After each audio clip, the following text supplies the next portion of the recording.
بھائی ہم بچے، ہمارے آج کل کے بچوں نے ایک مسئلہ بڑا پکا یاد کر لیا، کہتے ہیں مولانا پیر صاحب پسند کی شادی کرنا جائز نہیں.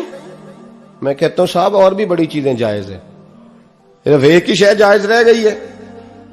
رسول پاک صلی اللہ علیہ وسلم سوائے اللہ کے کسی کے پابند نہیں، کسی کے پابند نہیں. پر جناب سیدہ خدیجہ الکبریٰ رضی اللہ تعالی عنہ نے پیغام نکاح دیا، یا رسول اللہ میں شادی کرنا چاہتی ہوں. حضور کسی کے پابند نہیں، پر میرے محبوب نے فرمایا میرا چچا میرے والد کی جگہ ہے، میں اپنے چاچا سے پوچھ کے تمہیں جواب دوں گا. یہ ہے پسند کی شادی جو میرے نبی نے بیان فرمائی ہے. تو سارا کچھ کراس کر کر کے گزر جاتا ہے. یہاں تو حال یہ ہے کہ پالنے والا کوئی اور سائے میں بیٹھنے والا. باغ تیرے دی کر کر راکھی میں ساری عمر گزاری، تو جدوں اے پھل پکن تے آیا تے لے گئے ہور بپاری. اور بیٹا گزرتا ہے اماں کے دروازے کے آگے سے، اماں کے دروازے کے آگے بیٹا امرود لے کے آیا ہے 6 کلو. توجہ ہے میری بات پر؟ ادھر دیکھیں جی، چھوڑیں تھوڑی دیر ہماری سنیں. وہ امرود لے کے آیا 5-6 کلو، تو اماں کے دروازے کے قریب سے گزر گیا رات کو. تو کمائی کھانے کا ٹائم آیا نا، تو گزر گیا. تو وہ وزیر اعظم سے ڈرتا ہے نا، تو جا کے بی بی سے کہتا ہے بی بی کے حقوق دینا بھی رسول اللہ کی سنت ہے. لیکن یہ کیا بات ہوئی، تو نے بیوی اور ماں کا مقابلہ شروع کرا دیا ہے؟ سمجھ تو صحیح، یہ تیرے لیے کعبے کی جگہ ہے اور تو بیوی کے لیے کعبے کی جگہ ہے. اسے بھی سمجھنا چاہیے، غور کرنا چاہیے. 5 کلو امرود لے کے تو ماں کے کمرے کے قریب سے گزر گیا ہے.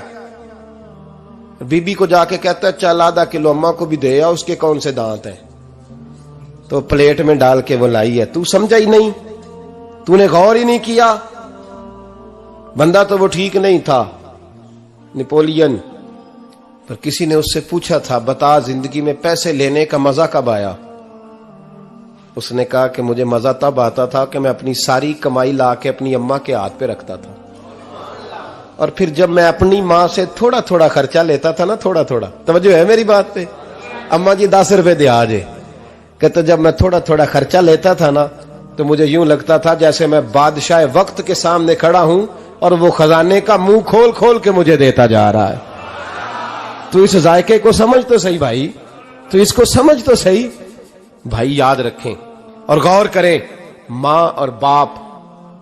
اور پھر یہ بھی سن لیں، نبی پاک صلی اللہ تعالی علیہ وآلہ وسلم نے ماں باپ کے لیے فرمایا ہما جنتک و نارک، یہی تیری جنت ہے اور یہی تیرے لیے جہنم ہے. اگر یہ راضی ہو گئے تو تیرے لیے جنت ہے، ناراض ہو گئے تو چاہے تو 100 پیر کے مزار پہ حاضری دے آ، لیکن جب تک ابا راضی نہیں اتنی دیر تک اللہ راضی. یہ حدیث پاک ہے، حضور نے فرمایا جس کے والد راضی اس کا اللہ راضی، اور جس کا باپ ناراض اس کا اللہ. ہاں بے شک. اب یہ حدیث ہے نا، تو سارے ولی ایک طرف بیٹھ جائیں کہیں یا اللہ بخش دے مرید کو، لیکن اگر ابا کہے یا اللہ نہ معاف کرنا، تو اللہ ان اولیاء کی نہیں مانتا، والد کی مانتا ہے. اس لیے بلے شاہ آسمانی اڈ دیاں پڑھنا ہے، جیڑا گھر بیٹھا انہوں پڑھیا ہی نہیں. بھائی یاد رکھو، ماں باپ سے پیار کرو، ان کی خدمت کرو، ان کے پاس بیٹھا کرو، اور ماں باپ کو ٹائم دیں، وقت دیں، چند گھڑیاں ان کے پاس بیٹھیں.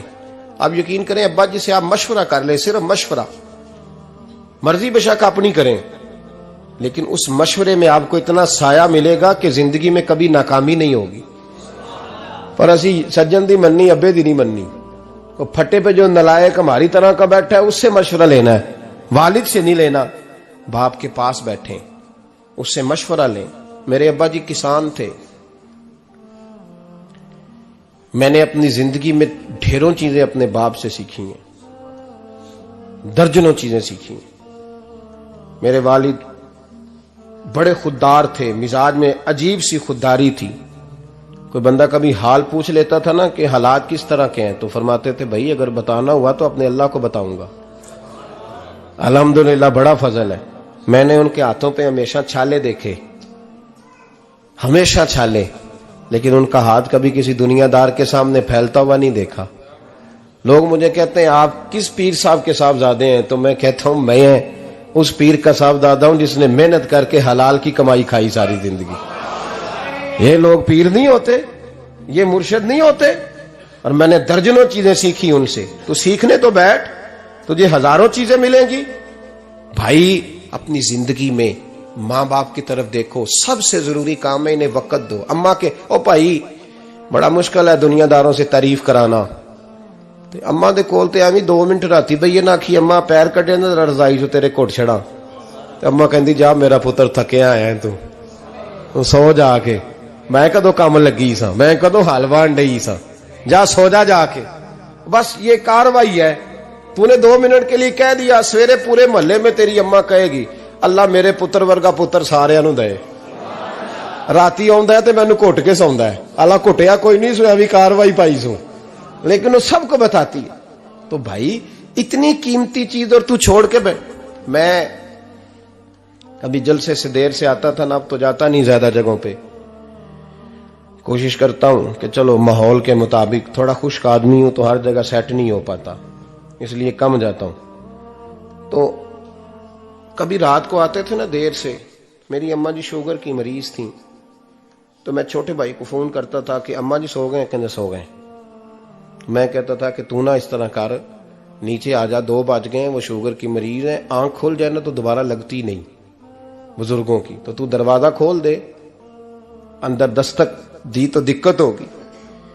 تو میں جوتے اتار کے اندر داخل ہوتا تھا، تو پہلا قدم رکھتا تھا تو میری اماں بول پڑتی تھی پتر آ گئے آ گئے۔ او بھائی تو اس درد کو سمجھنا، کوئی تجھے ملے گا، کوئی ملے گا تجھے ایسا؟ اب میں دور دراز بھی چلا جاتا ہوں، ان کی زندگی میں نہیں جا پایا، کہتے ہیں ہم نے نہیں جانا، گھر میں رہنا ہے۔ اس کیف کو سمجھ لے، اس دولت کے قریب ہو جا۔ حضرت ابو ہریرہ رضی اللہ تعالیٰ عنہ فرماتے ہیں میری اماں بوڑھی تھیں، میں ان کی خدمت کرتا تھا۔ باپ کی خدمت اور ماں کی خدمت سب کے حصے میں نہیں آتی، یہ رب جسے محبوب رکھتا ہے اسے یہ موقع عطا کرتا ہے۔ خوش نصیب ہے جسے بوڑھا باپ ملے اور وہ نوکری کرے، خوش قسمت ہے جس کو بیمار ماں ملے اور وہ نوکری کرے۔ حضرت ابو ہریرہ فرماتے ہیں میری اماں بوڑھی تھیں تو ان کا معدہ کمزور ہو گیا تھا، تو میں اٹھا کے پخانہ پیشاب کرتا تھا تو کئی دفعہ میرے اوپر کر دیتی تھی۔ یہ حضرت ابن جوزی علیہ رحمہ نے اس کو لکھا ہے، فرماتے ہیں میرے دل میں خیال آتا تھا کہ میں بڑا خدمت گزار ہوں اپنی ماں کا۔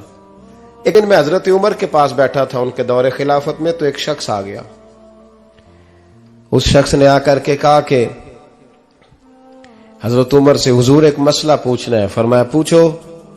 وہ کہنے لگا حضور میری اماں بوڑھی ہو گئی ہے، بیمار رہتی ہے، مریضہ ہے، مجھے آواز دیتی ہے بیٹے پیشاب آیا ہے، آواز دیتی ہے تو میں اماں کو اٹھاتا ہوں، ابھی میں بیت الخلاء تک واش روم تک جاتا نہیں کہ میری اماں میرے اوپر پیشاب کر دیتی ہے۔ حضرت عمر سے کہنے لگا حضور بچپن میں اماں پہ پیشاب کرتا تھا، اب اماں میرے اوپر کر دیتی ہے تو حق ادا ہو گیا نا۔ حضرت ابو ہریرہ کہتے ہیں جب اس نے سوال پوچھا تو میرے بھی کان کھڑے ہو گئے۔ میں نے کہا یہ تو میرے والا مسئلہ پوچھ رہا ہے، میرے والا مسئلہ پوچھ رہا ہے۔ میرے پاس ایک دوست جمعہ پڑھنے آتے ہیں بڑی دور سے، مجھے کہنے لگے حضرت صاحب جدوں بھی میں آنا نا تسی میری ہوئی گل چھیڑ دیندے ہو، وہ جو بات ہوتی ہے نا بالکل میری ہوتی ہے۔ میں نے کہا نہیں یار جو میں کر رہا ہوتا ہوں وہ میری بھی ہوتی ہے، وہ سارے معاشرے کی ہوتی ہے، ہمیں لگتا ہے کہ میری ہو رہی ہے حالانکہ وہ بات ہماری سب کی مشترکہ ہوتی ہے۔ سن لے اور یاد رکھ لیں۔ حضرت ابو ہریرہ فرماتے میرے کان کھڑے ہو گئے، میں نے کہا اس نے تو میری بات پوچھنی شروع کر دی۔ حضرت فاروق اعظم سے کہنے لگا حضور بچپن میں اماں پہ پیشاب کرتا تھا، وہ میرے اوپر کر دیتی ہے تو حق ادا ہو گیا؟ حضرت عمر کہنے لگے نہیں کوئی نہیں ہوا۔ اس نے کہا حضور مجھے سمجھائیں، وہ سارے کام جو میں اماں کے ساتھ کرتا تھا اماں میرے ساتھ کرتی ہے تو کیوں نہیں ہوا؟ حضرت عمر کہنے لگے بھائی پیشاب تو بھی اماں پہ کرتا تھا اور اماں بھی تیرے اوپر کرتی ہے، پر تیری اور تیری ماں کی سوچ میں بڑا فرق ہے۔ اس نے کہا حضور کس طرح؟ تو کیا جواب ہے سیدنا فاروق اعظم کا، لو کان نبی بعد لکان عمر ابن خطاب، کیا جواب ہے؟ حضرت عمر فرمانے لگے تیری اور تیری ماں کی سوچ میں بڑا فرق ہے۔ کہا حضور کس طرح؟ فرمایا جب تیری اماں تیرے اوپر پیشاب کرتی ہے نا تو تو دعا کرتا ہے کہ یا اللہ بوڑھی ہو گئی ہے اسے پردہ دے دے، اور جب تو اپنی